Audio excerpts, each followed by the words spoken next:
Kita menilai itu, ya, tugas dan kewajiban kalian di sekolah adalah menerima pelajaran, ya, menyerap seluruh materi pelajaran dari bapak dan ibu guru.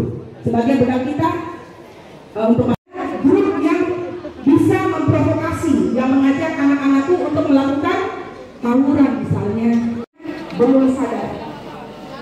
Ya, kita doakan buat korban ini ya, karena dia tidak tahu juga. Pandai-pandai kita menilai yang mana positif dan mana negatif. Jangan mudah kita terprovokasi. Ya, sekali lagi saya himbau kepada kita semua, kalau bukan kita yang menjaga kondusivitas wilayah Kota Kendari aman, siapa kita?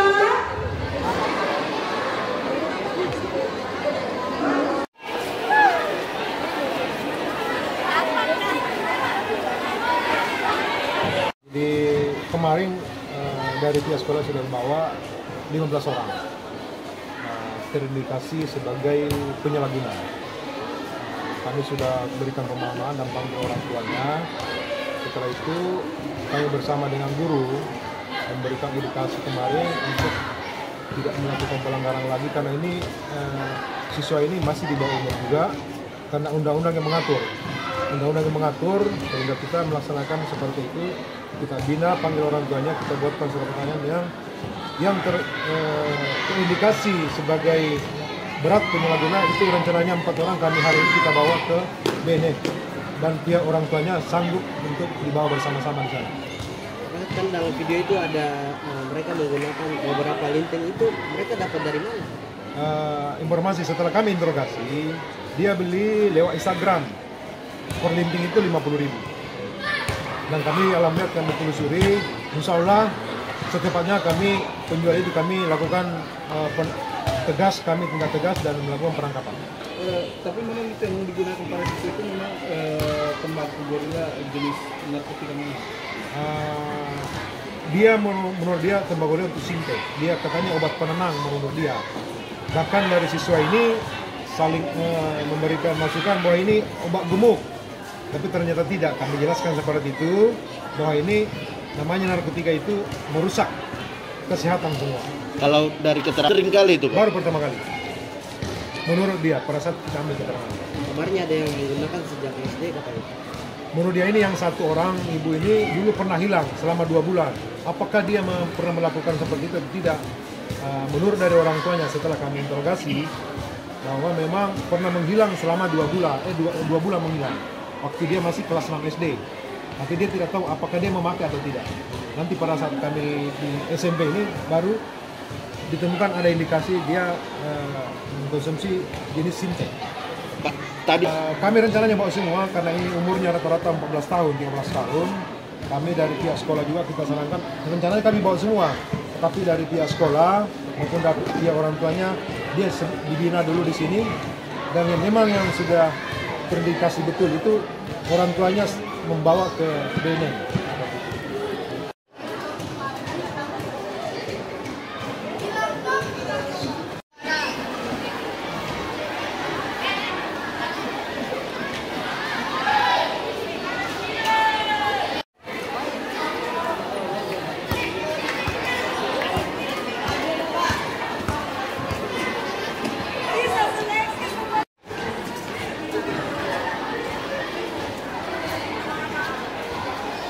Melakukan hal-hal yang seperti ini. Pertama mungkin faktor perhatian dari orang tua, kemudian juga mungkin faktor ekonomi, kemudian juga yang terpenting mungkin faktor lingkungan. kalau di sekolah sendiri itu mereka kenapa bisa sampai mereka mendapatkan akses dengan kurir narkotik itu? Ya seperti yang disampaikan oleh dari kepolisian, BNN, itu biasanya mereka dapatkan dari faktor lingkungan, dari faktor pertemanan, yang akhirnya mereka bisa mengakses barang-barang tersebut. Langkah dari DP3 sendiri? Langkah dari DP3 sendiri sebenarnya kami sudah sering melakukan sosialisasi anti narkoba juga di sekolah-sekolah, bahkan juga di masyarakat, seperti yang dilakukan oleh BNN dan kepolisian juga. Nah, untuk tindakan kami yang dalam kasus ini, kami bersama-sama berkolaborasi akan segera melakukan tindakan untuk sosialisasi lebih intens lagi. Mungkin nanti dengan orang tua siswa juga kita akan melakukan sosialisasi, dan untuk dari kami dari DP3A kami sudah menyampaikan ke pihak sekolah, kami siap melakukan layanan psikososialnya, yaitu memberikan konseling baik kepada anaknya maupun juga kepada orang tuanya. Bu, ini kan menjerat anak ya, apalagi ini anak perempuan ya Bu. Ya. Kalau DP3 sendiri mengidentifikasi sebenarnya kenapa mereka bisa menggunakan barang-barang seperti itu Bu? Alasannya mereka sebenarnya apa Bu? Apa ya, kalau misal masalah itu mungkin kita harus bertemu langsung dengan anaknya, tapi biasanya itu disebabkan karena faktor ekonomi, kemudian juga yang seperti saya katakan faktor perhatian dari orang tua yang masih kurang barangkali, dengan juga faktor lingkungan. Dan inilah yang akan membuat kami nanti membuat program-program yang lebih intensif lagi atau yang lebih efektif lagi untuk menangani hal-hal seperti ini. Jadi untuk yang ditangani nanti ketika dibawa ke BNN, kita kan punya klinik. Jadi prosesnya itu kita lihat dulu sampai sejauh mana tingkat pemakaian, apakah nanti memang dia harus rawat jalan cukup atau perlu dirawat inap. Jadi tentunya kami ada standarisasi untuk itu penanganannya. Pak, ini kan barang-barang begini sangat marak sekali tersebar, bahkan menyasar siswa-siswa. Itu gimana Pak tindakan BNN sejauh ini Pak? Ya, kalau di kami kan kami ada bagian pencegahan, ada pemberdayaan masyarakat, rehabilitasi. Tentu kita tupoksi masing-masing berjalan. Penyuluhan edukasi kami gencar juga lakukan di sekolah-sekolah. Jadi untuk pelaksanaan kegiatan juga kita jalan untuk itu.